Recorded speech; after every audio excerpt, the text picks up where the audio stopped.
great American in whose symbolic shadow we stand today, signed the Emancipation Proclamation.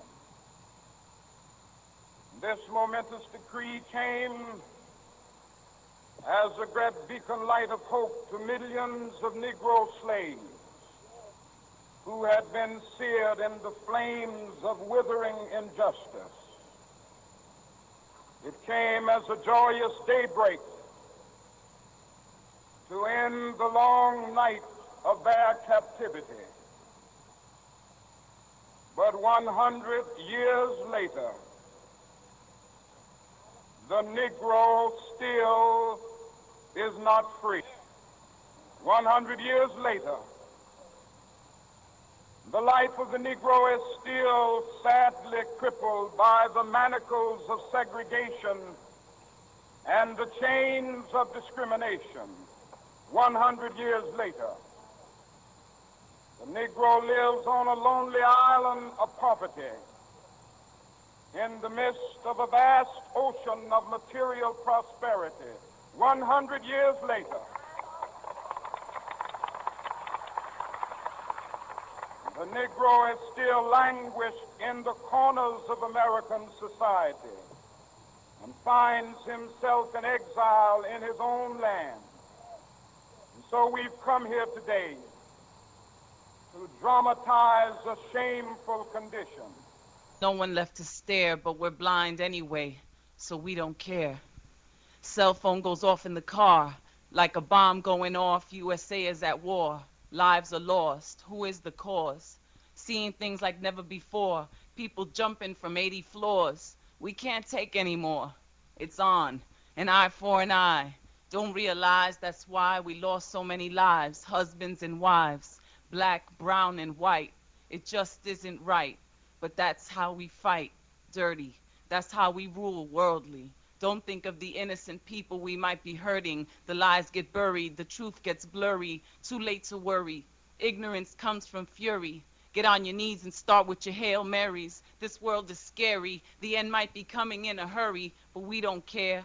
An eye for an eye till there's no one left to stare. Bloodshed causes us to bow our heads, toss and turn in bed, light candles for the dead.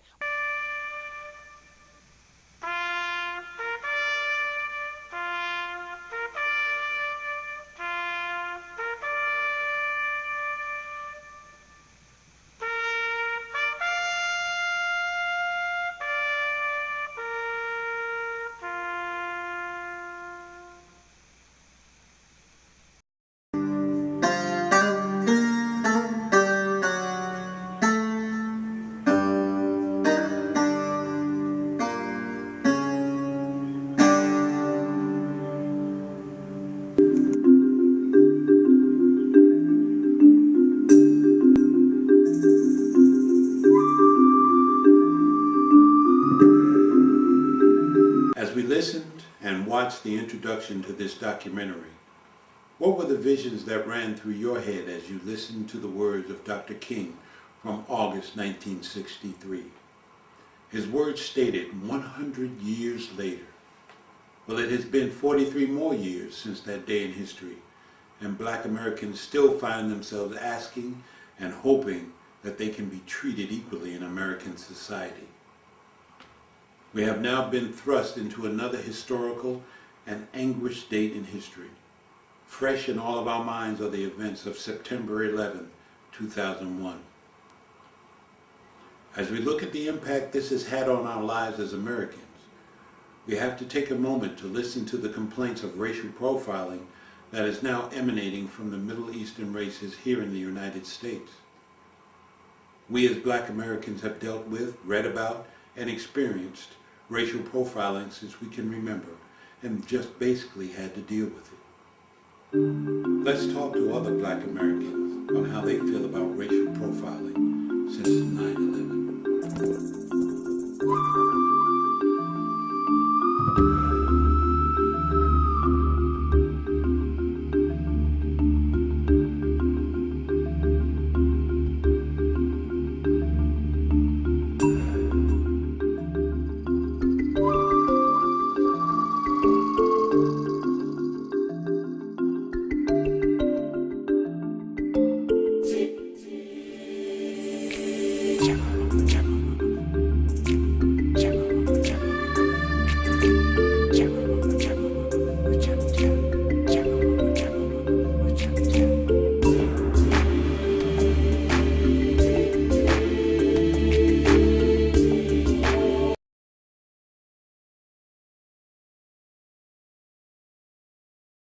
I was in my bathroom shaving, and I could hear the television, and I walked into my bedroom and I saw it. The first plane going in, I thought, someone just goofed. A few minutes later, a second plane, and then I really became concerned with what in the world is going on. Then as I began to hear the news, my first honest reaction was, oh my God, I hope there weren't too many people of color. The first thing that crossed my mind was, how is this allowed to happen in this country? I thought that the security, the level of security that we had here in the United States would not allow for planes to be flying as low as they were, or some kind of protective radar that would not allow something like this to happen. And as I watched the towers crumble, I couldn't help but think of all the things that have happened elsewhere in the world. But this is the first time that something was really happening, you know, in our area. And I looked at the TV, and I just saw the building in flames at that time, and I was asking her, what's going on, what's happening? And she called from DC, and she said, I don't know, I'm watching it too. And as we were watching it, I saw the second airplane and the pitch of the airplane going to the tower. And I said, oh my God, what's happening? So being in New Jersey, not too far from New York, so I, oh God, are they coming to Jersey? I said, oh, gee. The first thing that came to mind was, my kids back here, will I get to see them again? Then that happened on a Tuesday, and we were supposed to leave that Wednesday to come back home. So my daughter took us over to Philly, and we couldn't get out until Saturday. That it was an accident. My wife and I, we were over in Okinawa, and so we were really getting the replays when we first saw it. So once we both realized that it wasn't an accident, that it was an attack, the first thing I really thought of was, wow, I didn't know we were that vulnerable. I don't know if I necessarily thought anything. I got a phone call that woke me up like 3 o'clock in the morning. We were living in Okinawa, Japan at the time. So one of our fellow friends in Okinawa called. It must have been 3 o'clock, woke us up, startled, and said, just turn on the TV, turn on the TV. There's a building planes just crashed into the building at the Trade Center. So I flipped on the TV, and all I could see was flames coming out of the building. And it was very terrifying. When I first seen what happened, I was up that morning, I was watching TV, and I saw the events that were taking place, and I was in a total state of shock. I couldn't believe what I was seeing, and I just couldn't believe what was happening. But the first thought ran through my mind is that being a prior serviceman, I was a Marine for 6 years, and I just thought there was no way that we could let this happen. I thought we did this, somehow we were doing this to ourselves. The initial thought about the attack was, is this real? You know, because I saw the entry point and then the penetration. I said, wow, this is not a joke at all. I said, this is not a film from Japan that Godzilla or something, but this is real. And my other thought was simply that, well, if it's happening here in New York, the other cities, major cities, need to be aware of this as well, because, you know, my thought would it would leapfrog across the nation into Chicago, from Chicago into Los Angeles, and those were at least certainly worthy targets that I would consider that any enemy may have attacked. But going back to when the attack took place, when I turned the TV on that morning, it was devastating. It was all I could do was just, you know, think about my family. You know, that morning, you know, I called my wife and thought about my kids. You know, wanted to get my kids or whatever. And just to see the tragedy of the families who was going through, you know, their loved ones inside of that place, you know, not knowing, you know, being taken by surprise to, the attack. You know, it was, you know, it woke us all up. It woke me up pretty much just to, you know, just to be thankful that I had nobody in there.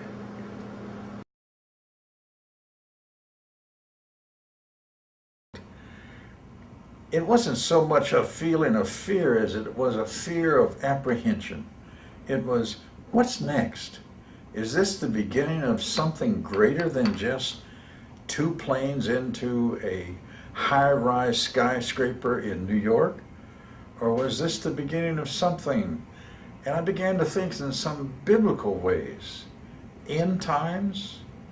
Is this the beginning of the end? No, I didn't feel fear. I felt concerned, but I didn't feel fear initially with it. I wasn't sure what to feel, actually. I wondered if it was real, who was behind it. I just had a lot of questions. It wasn't fear at first, though, not initially. I did. I was scared out of my wits.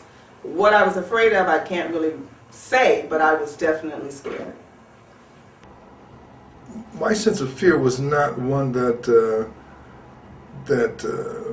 permeated a fear that I'd have to huddle my family around me and start thinking about getting explosives, start getting things of a protective nature, survival goods, and etc. It did not consume me in that manner. It simply consumed me in the thoughts that someone's going to pay for this, and there's going to be a lot more American lives in some other country elsewhere than the USA. Not fear from terrorists or things like that. I was a fear from mostly the government. I think a lot has happened. I did feel like, what's next? I was just nervous and scared because the guy that lived next door to my daughter, his wife worked in the building. They're a white couple, and they've always been friendly. But when I saw him knock on my daughter's door, and he was in tears, and he just grabbed my husband and hugged him and cried on his shoulder, and he said, "My wife is in that building. I hope she's going to be all right." So my husband kind of consoled him, got him to stop crying, and said, "She's going to be okay. She's going to be just fine." Then we all broke down. Yeah, you can say that. I did sense of fear because of the way that they came and attacked, and it was pretty much, as an American, we all were violated. You know, no matter what color it was, race or creed or religion, we all were violated, and we all were attacked. So, as a black, I did have fear for my family and for loved ones and friends. I'm honestly not afraid of anything except the fact that there aren't enough black Americans that understand what's really happening in this country. I mean, so much has happened to African Americans, black Americans in this country that is just, it's phenomenal when you look at our history from slavery to the present day. Still, we have far too many people that don't understand that things haven't really changed. You know? Well, yeah, it was time for all of us to come together. I think everybody was. I mean, if you can do the history on it and check the stats, churches overflow. You know, everybody was coming together, no matter what religion, race. Everybody was coming together. It was much prayer for all. When we looked at that building, we didn't look at a race. We looked at Americans. So we all put together. You know, no matter what color we were.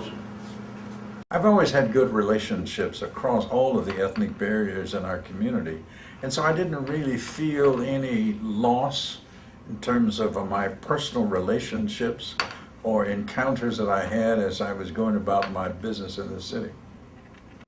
Yes. Remember now, I was still in Okinawa, Japan, so there's a lot of culture being in the military on the base. You have, you know, Caucasians, African Americans, and of course the Okinawans out in the town. It did seem like everyone was embracing each other, whether it was with a smile or, yeah, you just sensed like everyone was concerned about each other, and you did feel a sense of unity. More people made eye contact with you. They'd look you right in the eye and they would smile, or they could feel your sadness by looking you in the eyes. I work with a lot of people, so yeah, I did feel a sense of brotherhood. Well, in unity there is strength. But how could you believe in having unity when your predecessors, as you deal with on a daily basis, you can't find any hope or strength in them? So, far as that's concerned, treat everybody the way you would want to be treated, the way my mother told me. I think right after the attack, everybody in the United States was an American. It had nothing to do with color. It had nothing to do with what religion you were. We were, for a moment, we were all Americans. But it didn't last long, but for that time, the one good thing that the terrorists did, and that was the only good thing they did, they made us Americans. Coming from my background, having spent 30 years in the Marine Corps, yes, indeed, I did have that fact. Collectively, we as Americans come together in spite of our differences that permeated and continued from the days when African Americans came here and were enslaved and subsequently freed, and then subsequently somewhat enslaved again because of the rigors of the laws, Jim Crow, and etc. But I think, yes, we could come together, and as we have in past wars and episodes. I know that when I travel around the world to other countries, I'm treated differently in other countries than I am treated here. I think the level of respect is greater in countries that I've traveled to. The genuine interest in my culture is respected. Here in the U.S., we have tunnel vision. There aren't enough people here in the U.S. that go out and travel and have an opportunity to see how other people experience you as an African American or me as an African American. In this country, I think we are tolerated and not respected. Well, after the 9/11, it was like Caucasians, whites, however you want to put it, they pretty much was more open and friendly. You know, it was more of a openness. I have a lady that's 2 shops away. She didn't speak to me. I say 9/11. It was 2001. I've been here since '97. For 4 years, the lady hasn't opened her mouth to speak to me. But after that, for about a month or 2, she pretty much was, open and speaking and more friendlier than she ever was. So I felt, I think it eased people more, to be more friendlier. Friendlier. For once, I actually felt I was not the enemy. Yeah, much friendlier. Eye contact, like we were one against maybe them. Yeah, so definitely friendlier. That's really random. I've seen just about everyone get pulled through secondary security. Older people, people with pacemakers, mothers with babies. I see everybody getting pulled through second security quite a bit, yeah. I think that's pretty random. And then I see the people that are dark complected, and they just go right for first security. So yeah, second security is really random. There is no way we are overstressing the issue of black profiling.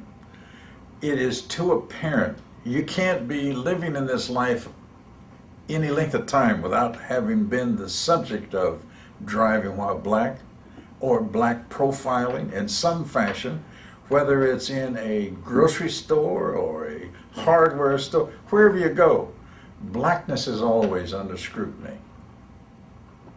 We have a history that tells us that we really do not benefit from obscuring our conditions. Instead, we are racially aware more so than any other group in this society. We're also, along with white people, the most racialized people. They're racialized into blindness to their privileges, and we are racialized into a keen awareness that at any time that gaze can land on us and lock us out of, a job, out of housing, out of a neighborhood, out of freedom. That is our history here.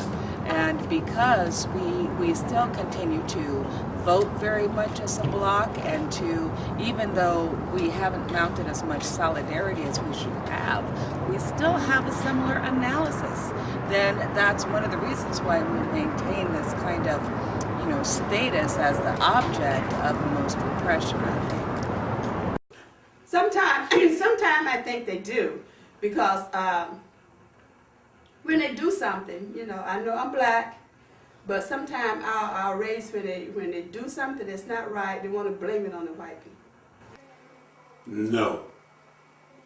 There's no way that we overstress the being of racial profiling. Anytime we say it, it's paranoia. And that it just doesn't make any sense. Excuse me. If you look at the violence that has been perpetrated toward us for no good reason, then you know that we are seeing the world from our perspective. And the problem with many people that outside of our race or outside of our perspective, they don't see it, they don't want to see it, so when we bring it up, it makes them uncomfortable. They don't want to know about it. They just want to live their comfortable lives. But racial profiling can be useful and it can be abused. And I think in black folks' case, it's been abused because you can walk down the street and have someone, that guarded look they give you as you approach. You go into a store and people are watching you, and that's for no other reason than you happen to be black. That's it. And things, you walk by a white person, you don't snatch anybody's purse, you don't stab them, you just keep on going about your business. So that racial profiling that they have in their head, which they may not admit to, but is there, their sensibilities get heightened when we're around, and nothing ever happens to them. No, we don't. Never. Just an incident with my son, my 11-year-old son, just at my mother's, and the police will have come through, and looking for someone else, but he'll pull over my brother and my son, and that's been like 6 months ago. Looking for someone else. I know it couldn't have been a 10-year-old, and my brother's fair complected, but they pulled him to the side. We're all outside. We're trying to talk to the police. My mother's trying to jump on the police. I mean, and that was like 6 months ago. Yeah. I never think that we can overstress the issue of being racial profiled. I mean, because it's like a situation that we don't know when it's going to come. We don't know who's going to do it or whatever. So we always on our toes about it because it's not right. Not at all. There's just you have to be African American really to feel that question, because anyone that's not would probably say we're just, as a culture or group of people, we're just overreacting. But you got to walk in someone's shoes before you can say that. By no means do black overstretch the issue of racial profiling. It is real, it is practiced continuously. Police agencies throughout the nation do it. It is condoned. We believe, as African Americans believe, that there should be law and legislation against profiling. I think where there have been studies shown that large populations, the preponderance of stops have been people of color, even though they are a small part of the population. And so disproportionate altogether. Now, should there be stops? Yeah, there should be stops, but you need cause, not just because you see someone dark or brown or black in a car and not doing anything. The way in which African Americans are addressed and the way in which African Americans are treated is just a 2006 game of the past.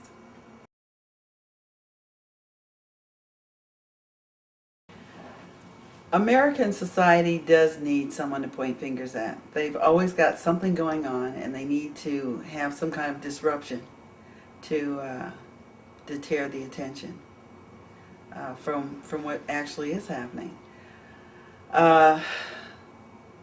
You know, I look at a couple of years ago when we had the problem at the voting polls, when Bush was being voted into office, and that was a prime time for everyone's attention to be diverted to the blacks that are entering the country through Miami. I mean, all of the Caribbean countries, we had people coming into the country. We had people coming from South America. We had people coming from Africa that were coming into Miami. So that was a good time to screw up the voting. You know, that was a distraction from what was really taking place. Watching someone being placed into office that may not have legitimately belonged in office. But that's just one of many things that happen to distract us from what's really going on. It's easier that way to point fingers at someone, whether it's a group of people, African Americans, Middle Eastern, or whatever.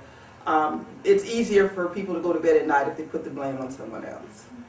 I think just to keep away from yourself. Instead of looking at yourself and what am I doing wrong or what am I doing to make it better, they'd rather point at somebody else that's safer for them. They don't want to find out the problems that they have within themselves.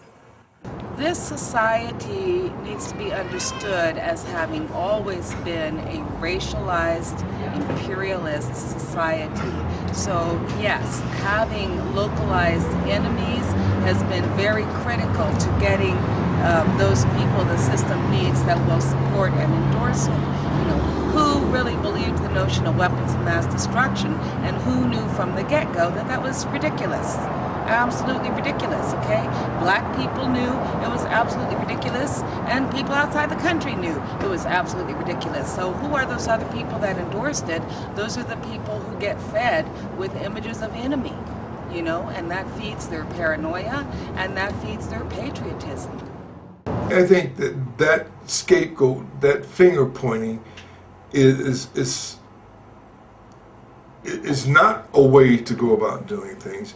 But certainly the American people want someone that they can say, these are the folks who have caused our problems.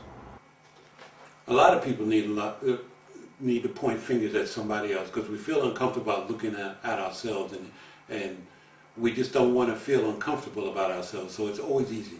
You know, you do it as a kid. You know, it wasn't my fault, Johnny did it. You know, but you take that along with you as an adult. It wasn't my fault. It was a white man.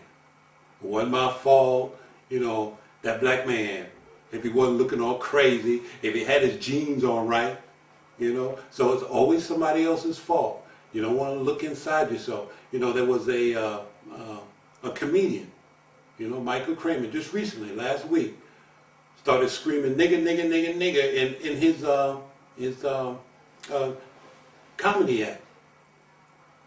And he's saying he doesn't know where that came from. I know where it came from. Michael, look in the mirror, look dead in your eyes, and know that it came from your heart. I think it's a human condition.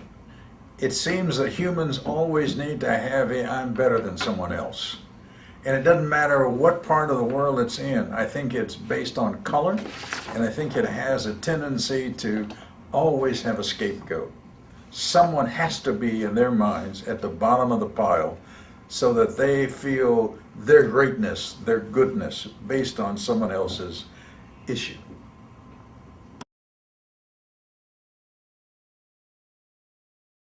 Yes, definitely. Of course, there are more blacks in the prisons. I I just think that they go after us. They look for things to find wrong. They'll find them. I think they accuse them before they even know. Been in situations in cars when they want them out the cars, on the ground. You know, it's just, yeah, I think they do diligently go after Black Americans still today. Having been in the business of law enforcement for so many years, was that racial profiling has not changed as far as Black people are concerned. I think there was a move toward the Mediterranean, the Far East, the Mid-East, but I don't think there has been any change in terms of how we as Black folks have been treated or profiled. Sure, law enforcement has played a big role in that. You can see not only law enforcement, but the rest of the movie industry portrays us as, has been, I mean, it's better now, but has portrayed us as gun-toting, crack smoking criminals. Then law enforcement, again, with their heightened sensibilities and their racial profiling, they look at us in a different light than they would look at anybody else. And that's exactly why they can shoot somebody 41 times. You go back to 1993 in New York. They abused some African. They did it again in 2003. They just shot somebody last week. The car was riddled 50 times with bullets. I forgot how many times they said the person died. He was coming from a wedding. And they're trying to figure out, was it a justified shooting? My prediction is going to come out to be a justified shooting, okay? But Yes. Law enforcement has been more than a creative force in making blacks a criminal society. Now that stems from a lot of things. One being the fact that when slaves were released during the Emancipation Proclamation, there was no social structure or programs to employ blacks and etc. And so, in a sense, they became criminals when they had to get food and things, and there was not a lot of work and etc. In fact, the majority of slaves were still treated as slaves. It wasn't until much later that some programs came aboard. And even though those programs are aboard, blacks still get the short end of the stick and have been getting the short end of the stick. And certainly when they look to victimize and when they look to find people who have caused a problem or perceived problem, they look at the usual suspects, and the usual suspects happen to be black and brown. What many people are calling a prison industrial system, and it can only become such by a really intensified policing, and that's what we have seen since the 80s for sure. I mean, really, some people can document that since our emancipation, so to speak, out of slavery, black people have been warehoused into prison. But what we saw with the drug war, any of these invocations of war become an excuse for really warehousing black people into prison. And that is what policing does. I have engaged in studies of black people, everyday, working, family black people. And what is really fascinating and damning, I think, is that everyday black men feel really hunted in this society. They feel hunted by the police. And as long as we continue to feel hunted by the police, then that is an obvious sign that there is some state repression going on and that we are its everyday targets. I mean, you can check the jails, check the jails. I mean, we there pretty deep. You can check the families, the fathers are removed, so they do portray us to be in that. However, we still got to look at, what have we been doing though? A lot of our areas in our neighborhoods, we're lacking in positive role models, and sometimes we may lead to go that way. However, look at their neighborhood, they're not perfect. They're doing the same thing. However, when they see two cars, which one they gonna pull over? You catch two of them going through a light and it's, you know, yellow and it's about to be red, and they want to pull somebody over. They choose to pull us, you know. So, you know, so yeah, I really think that they're pushing it on us a lot. Law enforcement has been diligent in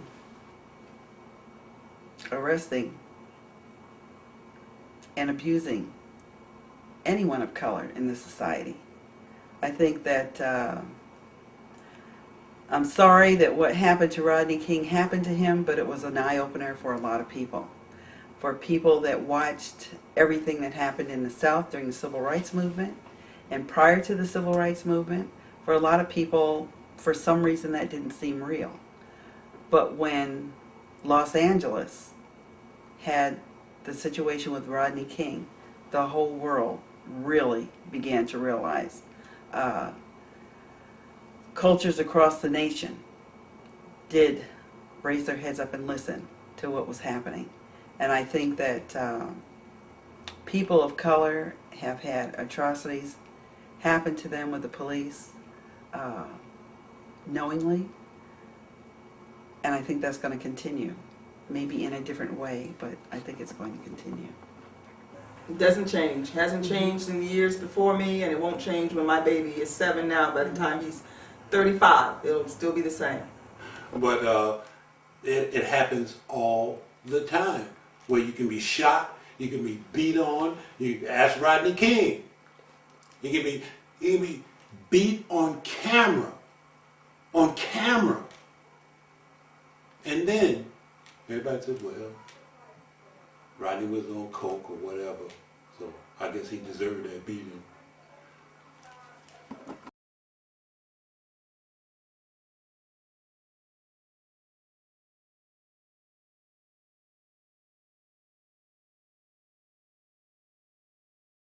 Are African American or people of color that are fighting the war, there's just no way they can't take what they know in their souls, what they know here in the U.S. It has to have a bearing on how they see the war. You can't come home on leave and be pulled over because of your color and then go back over there and fight war and not have that affect you. Being a former Marine and a Gulf War veteran, I don't think that'll affect their job. You have a job to do, and you do your job. I haven't been in the Navy. It's afforded me a lot of opportunities as an American, and I've even felt more an American when I'm in uniform than I'm not, because people view me as safe then. But you still know what the world, how the world views you, you know, when you're out of the uniform, because you know what's happening to your brothers and sisters, whether it happens to you personally or not. It happens to your brothers and sisters. And I always joke sometimes that we are like the Borg. You know, it happens to one of us, it happens to all of us. One of us does good, we all feel great. When something is going wrong, you hear something bad happening on the news, you just say to yourself, oh Lord, I hope that person ain't black. Because you know if it's black, it affects all of us. But to answer your question about how we as military people view our stake in the war, I think it's the same for any war. You know, we do what we do because that's what we volunteered to do. We do what we do because we are Americans, because we want to contribute, and because we're honorable people. But we don't always get that honor due us, and unless something extraordinarily is made of it. You know, we have to be a hero to be recognized as not dangerous anymore.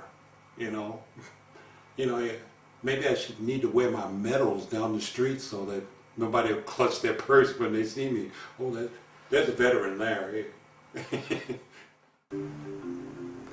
From the writings of William Pepper, Orders to Kill, The Truth Behind the Murder of Martin Luther King Jr. On March 4, 1968, FBI headquarters issued a memorandum expanding its COINTELPRO activities against black nationalist hate groups and warning that Dr. King, among others, could emerge as a messiah who could unify and electrify the black nationalist movement. The memorandum called for the use of imaginative techniques and required a report on accomplishments within 30 days. On April 4th, Dr. King was assassinated. Hoover's cooperation with military intelligence units conducting surveillance and more deadly operations against King has been established. A hate group? This is what they were classified as. When have you ever heard of a hate group preaching tolerance and unity? However, the 9/11 Commission report plainly states from 1988 all the way up to 2001, evidence and information was passed along regarding bin Laden and other terrorist groups infiltrating their mission to destroy and harm the American people. But the response from the government? We could not act. This is a clear case of selective racial profiling at the greatest level. Perhaps if King or other civil rights leaders had oil and other financial gains to be used, their movements could have been fruitful. A long way, come on, a long way, come on. A long way, come on, a long way, come on. My poor little children will one day live in a nation where they will not be judged by the color of their skin, but by the content of their character. I have a dream